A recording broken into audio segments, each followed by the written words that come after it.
guys, and welcome back to MS Tech Tutorials. And in today's video I'm going to be showing you guys how to get Shiftlock mode on console, so PlayStation 5 or Xbox, for Roblox Grow a Garden. And let's get straight into the video.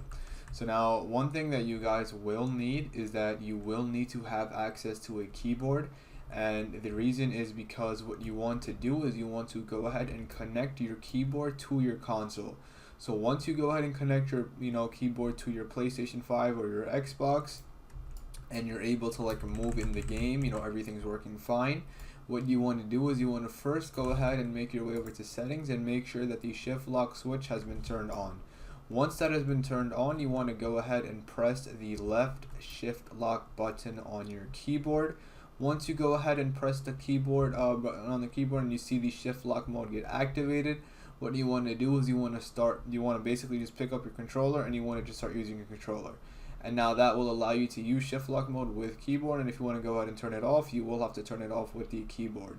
Now that should work, and yeah, so you can just get your controller and everything should be working.